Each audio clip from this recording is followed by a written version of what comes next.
So in the last class, we decided, or we've been through household final consumption expenditure, which was part 6 of national income. This is the final part, which is the part 7. और सारे बाकी के line 1 2 3 4 5 6 सब कुछ सामने सामने आपको दिख जाएगा. In case you have missed any of the topics, you can just go through the video. Now gross domestic capital formation या फिर gross investment या फिर investment expenditure, सबका नाम एक ही है. ओके, सबका मतलब एक ही है. अब ये होता क्या है, what it is. Okay, so basically एक बार के लिए ये लाइन पढ़ना is important for you. Then I'll hammer on the important points. Just go through the lines. Finally, so gross domestic capital formation. Okay, या फिर इसका एक और नाम क्या बोला था मैंने, ग्रॉस इन्वेस्टमेंट या फिर investment expenditure.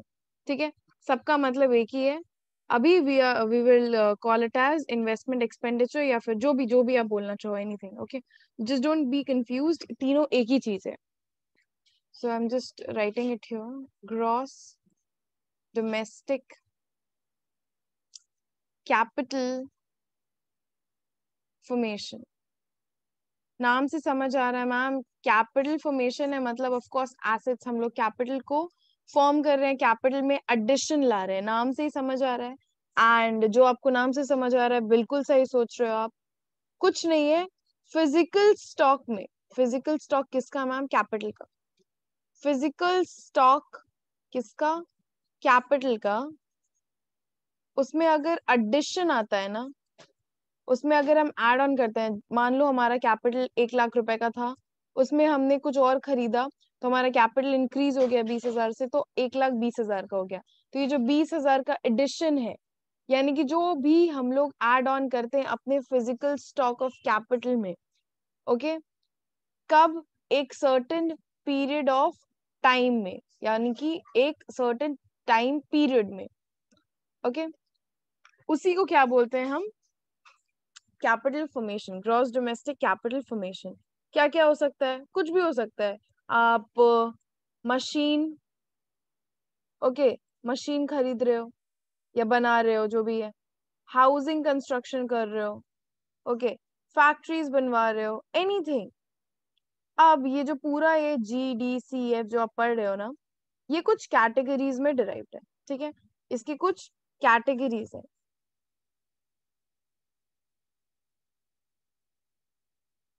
First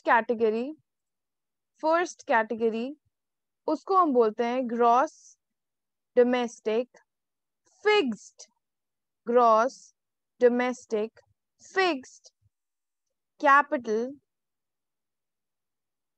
capital formation. ठीक है, यानी कि शॉर्ट में क्या बोल सकते हो, GDFCF. ठीक है, दूसरा जो है B, that is change in stock. Okay, change in stock. Change in stock का सिंपल सा फॉर्मूला है, closing stock minus opening stock. Okay ma'am, ठीक है. Point number C is net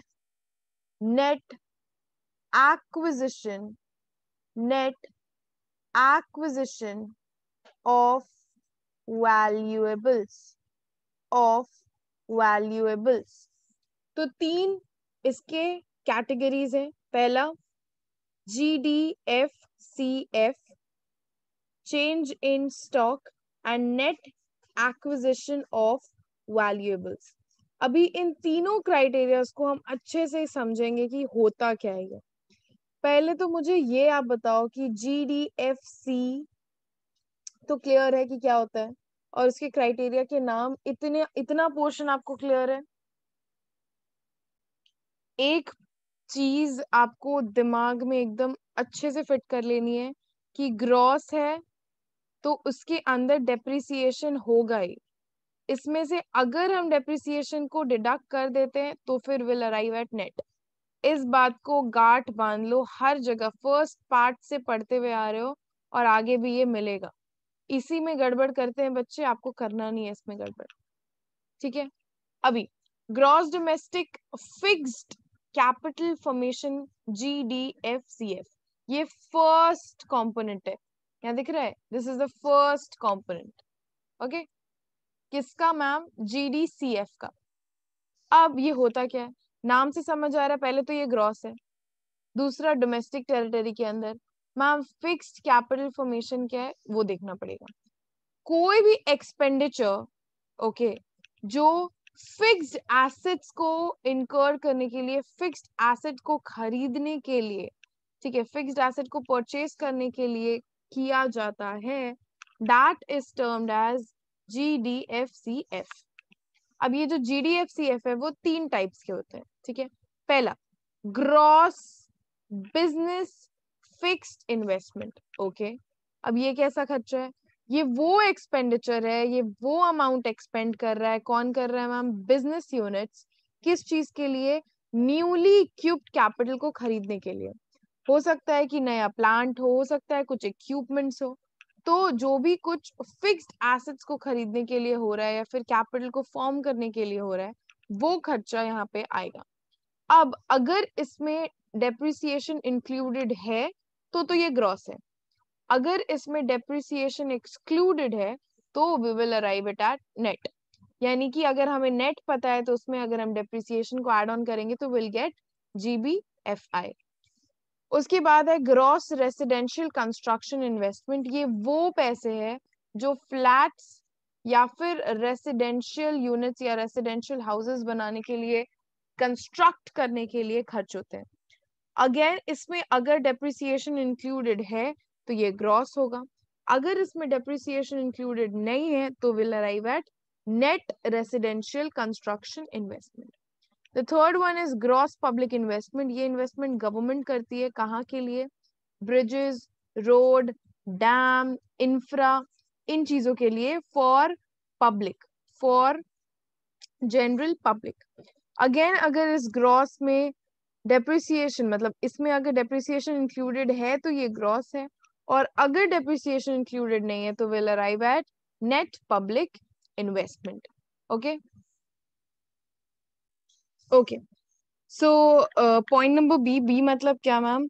ये वाला पॉइंट नंबर बी, जहाँ पे GDCF के 3 पार्ट्स थे। पहला हमने पढ़ लिया which was GDFCF।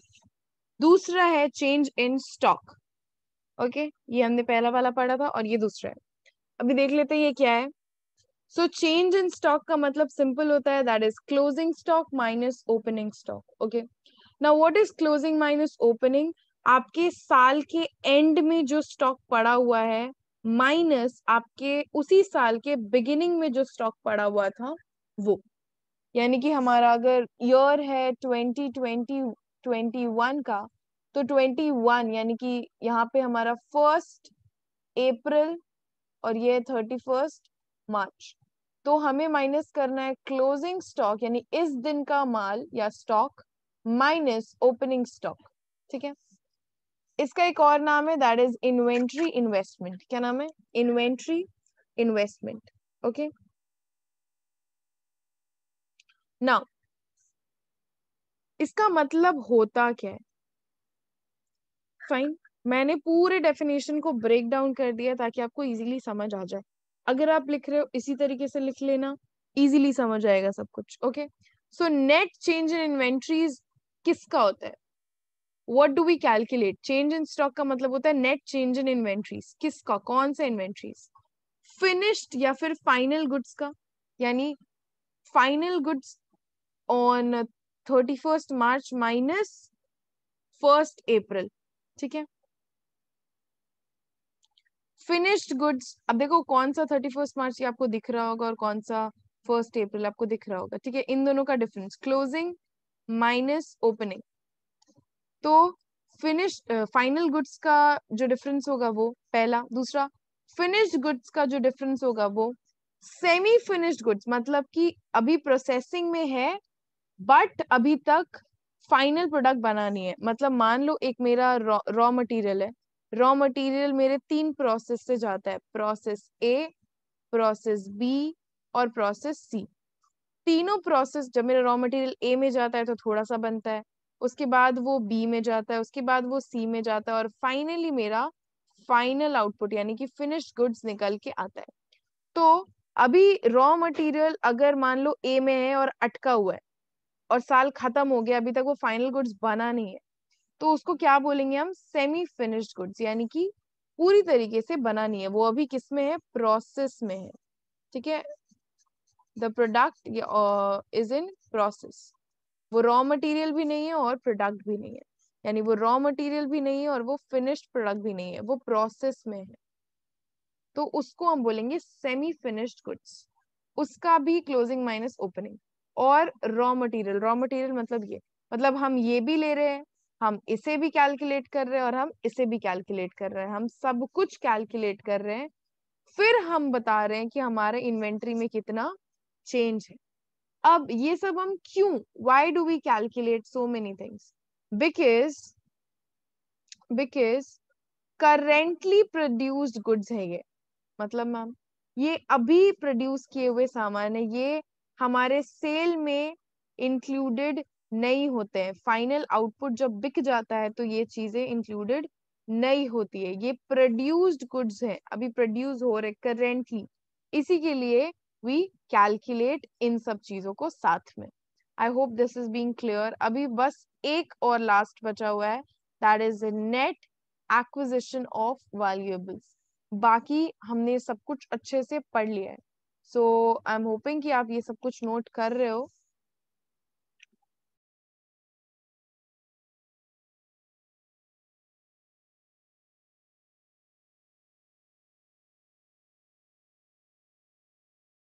So point number C क्या था? पॉइंट नंबर सी था नेट एक्विजिशन ऑफ वैल्यूएबल्स।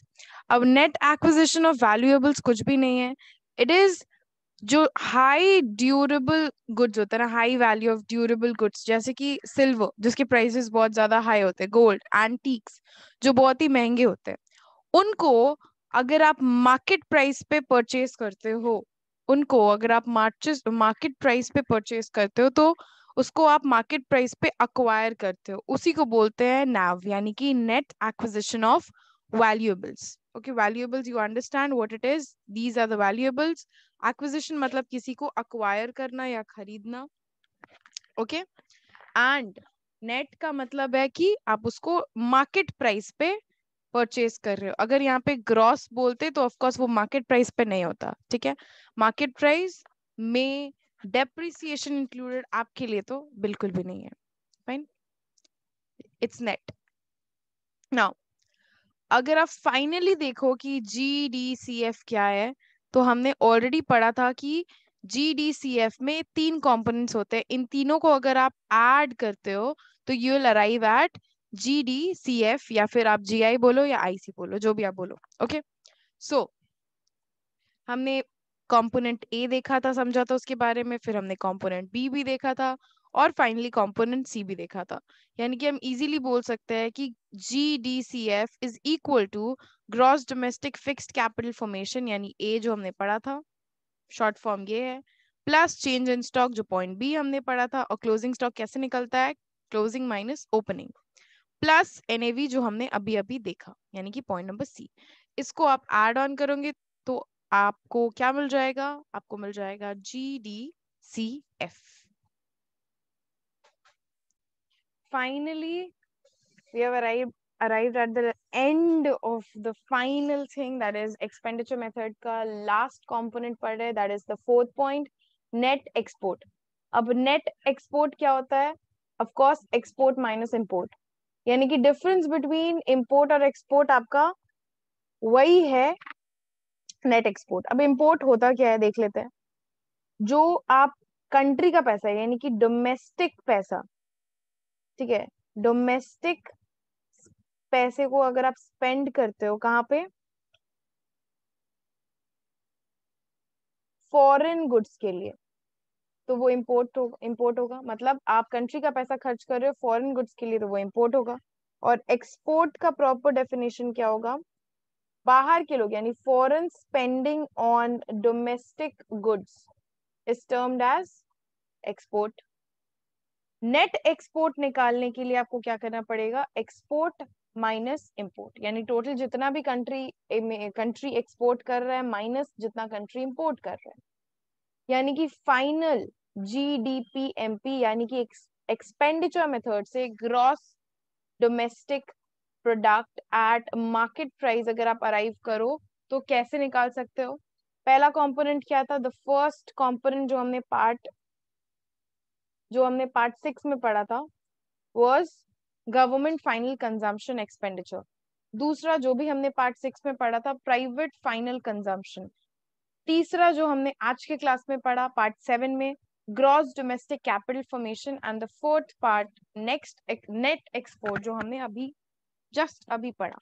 इन चारों कंपोनेंट्स को अगर आप ऐड करोगे तो एक्सपेंडिचर मेथड से आप नेशनल इनकम कैलकुलेट कर सकते हो। अब ये पूरा जो हमने पूरा कहानी पढ़ा ना, इसको एक चार्ट में समराइज किया गया है, वो चार्ट फटाफट हम देख लेते हैं ताकि चीजें हमारे लिए इजी हो जाए।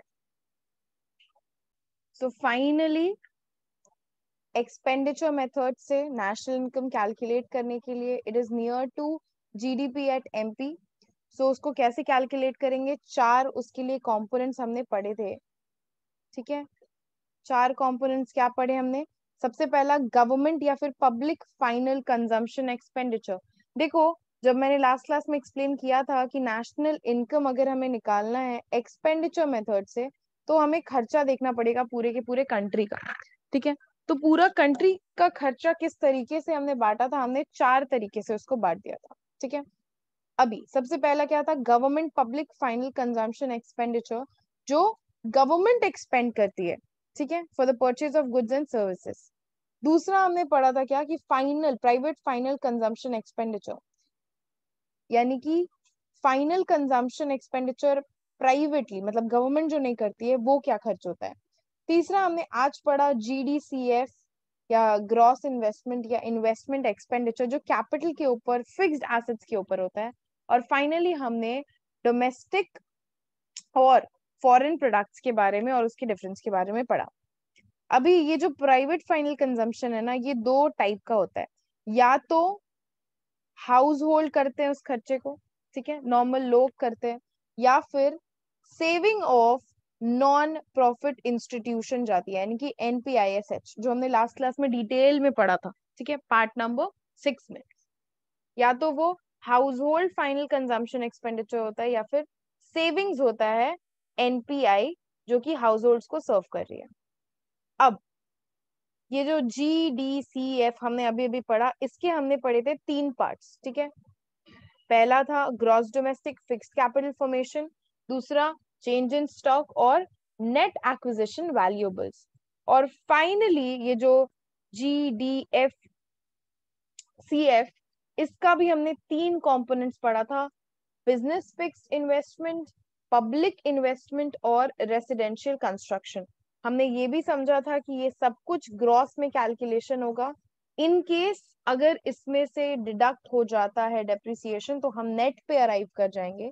अगर हमारे पास डिटेल नेट का होगा तो हमें क्या ऐड ऑन करना होगा, depreciation, to arrive at gross. हमें ग्रॉस ही चाहिए for calculation of gross domestic product at market price. क्यों, क्योंकि इसी से हम निकालेंगे national income from expenditure method, यानी अगर national income from expenditure method चाहिए तो we need GDP at MP।